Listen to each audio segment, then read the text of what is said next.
Hi everyone, today you can meet people who have never used the internet or a mobile phone. You can even find people who can't write and read. This is a rarity but a fact. But at the same time, it is difficult to find someone who has never worn Adidas clothes or shoes, and even more so who has never heard about this brand. And it's not surprising, because the German brand today is one of the leaders among sportswear brands. The company produces clothes, shoes, and accessories not only for sports but also for everyday life. Today, Adidas owns such companies as Reebok, Rockport, CCM, Tyler Maine Golf. But where did this company come from? Who invented it? How it all started, and how it could become one of the most recognizable brands in the world. We will talk about this today. Officially, Company Adidas was created in 1949. But the story began long before that. Adolf Dassler was born in a poor family on November 3rd in 1900 in a small town in Bavaria. His father was an ordinary shoemaker, and his mother was a laundress in the local laundry. Since there were no great prospects, Adolf helped his father from a young age and soon became a shoemaker himself. The family lived extremely poor. There was barely enough money to make ends meet. So in 1920, the Dassler family decided to organize their own business of sewing shoes. The management of the company entrusted himself Adolf Dassler. At that time, he was only 20 years old. Soon joined by his brother Rudolf, friends called them Addy and Ruddy.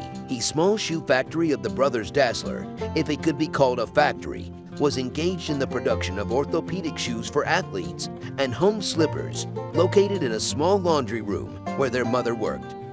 The business was a little ahead. Slippers were in demand, but it was just another small shoe factory, of which there were a few hundred at the moment in Germany alone. Maybe someone would have stopped there, but Adolf was obsessed with the development of the company. Having gone through many experiments that often ended in collapse, he managed to create a product that at that time was a breakthrough in the shoe business. In 1925, Adolf created the world's first cleats with studded soles, which year later, steel main products of the factory.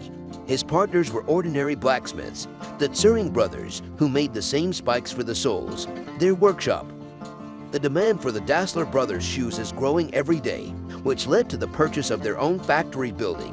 In 1928, together with Joseph Batester, the Dasslers developed and patented a new model of studded shoes, which truly glorified the factory.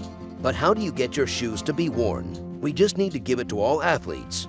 At the 1936 Olympic Games in Berlin, American runner Jesse Owens in Dassler shoes won as many as 4 gold medals and set 5 world records. Dassler's trademark, 3 stripes, appeared on Owens' shoes for the first time. After this event, many athletes chose brand boots for their performances at the Olympics Games, and all thanks to innovative solutions at that time. Who would have thought that it would be enough just to fasten the spikes to the sole, and that would be enough to make people talk about you all over the world? In the late 1930s, the sales of the Dassler brothers factory exceeded 400,000 German marks, or $100,000, and in 1938, the second Dassler factory opened. In total, the company produced thousands of pairs of shoes every day. Sales grew at an extraordinary rate until the Second World War, and the brothers themselves were sent to the front.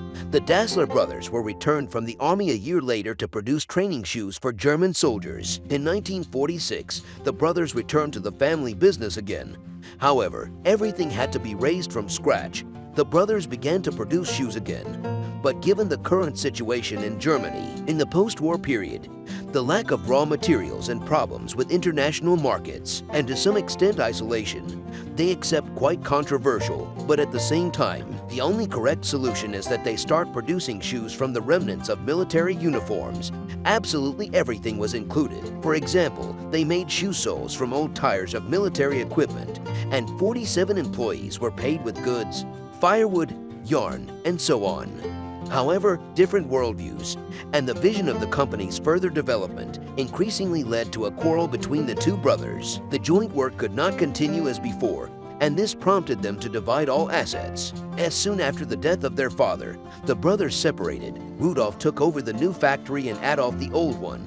They agreed never to use the name, symbolism of the family enterprise. Addy named his company Ads and Ruddy named his Aruda, but after a few months, Ads turned into Adidas, an abbreviation of Adi Dassler, and Aruda into Puma. So the world-famous brand Dassler ceased to exist at that time, and then new brands were born, Adidas and Puma, which we all know now.